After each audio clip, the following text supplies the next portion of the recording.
Hey everybody, welcome to Leaf by Leaf. This week my pick is Novel Explosives by Jim Gauer. This is by Zerogram Press, and Zerogram Press boasts only 2 books right now, this being their novel and the other one being a compendium of Stephen Moore's 20th century book reviews and essays, including some very personal essays, I might add. Stephen Moore, of course, is the famed critic, well, at least famed by people like me. He is an advocate of an alternative history of the novel. He has 2 volumes, The Beginnings to 1600, which already you should be saying, there was novels before 1600? I thought Don Quixote was considered the first novel. Well, not true.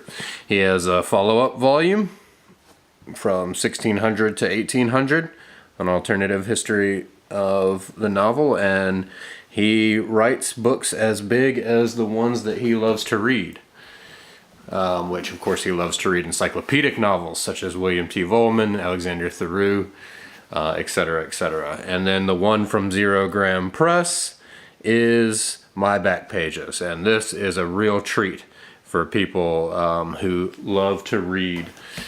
But anyhow, getting back to the book at hand, Jim Gauer is a very interesting fellow, I might add. On the little bio blurb on the back of the book, we see that he is a mathematician, published poet, and possibly the world's only Marxist venture capitalist.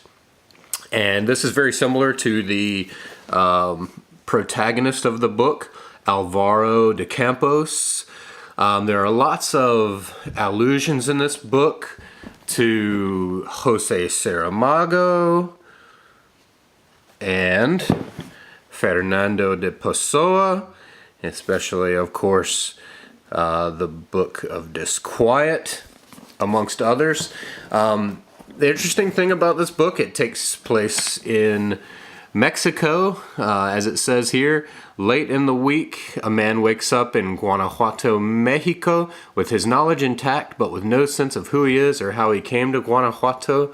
So already that smacks of a similar plot from an Umberto Eco novel called, I believe it was The Mysterious Flame of Queen Ileana, or something like that, but it's about someone who only remembers all of the things they've read, basically all of the cultural information they've taken in, but nothing about themselves.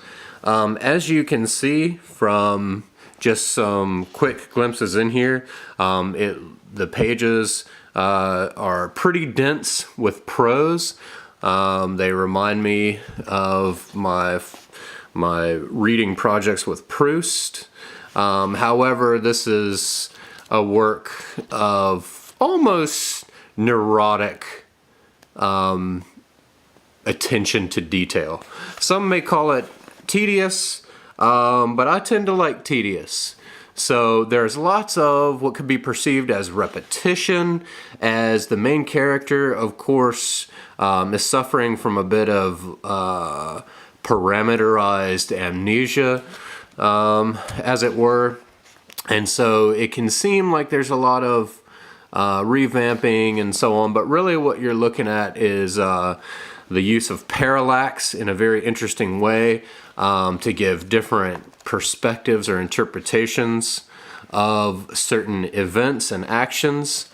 But really where this book, which Gauer says took 7 years to write, and 1 year's worth of writing that he had to completely scrap because it didn't work. It's definitely the brainchild of someone with a veritable intellect. So if you like what could be perceived as technical, pleonastic works, and pleonastic is something that features in here. As you see, it was one of the vocabulary words that I took away from this novel that I always note in the front of my books. So if you like those kinds of works, I'm thinking of perhaps, let's see, Nicholson Baker's The Mezzanine, which the plot extends to a character leaving work on lunch break to buy a pair of shoelaces and then taking the elevator back up to the mezzanine. That's the scope of the plot. But it is written by someone who has an engineering, technical writer type mind. And you very much get that in novel Explosives. But it's not just a series of lists. It's not Rabelais. Although there's, I have much love for Rabelais, Gargantua and Pantagruel, Tristram Shandy, and so on. It's not quite postmodern in that sense, because there's very much a plot that it sticks to. But it's a novel of identity and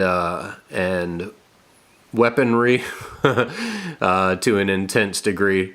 And it is my pick for the week. You will, if you like to get absorbed in someone else's view of the world that has been given much attention and not simply written against a template to hurry up and get a book to market, then you can do no better than Jim Gauer's novel Explosives. Thank you for watching, and I hope you tune back in next week. Bye.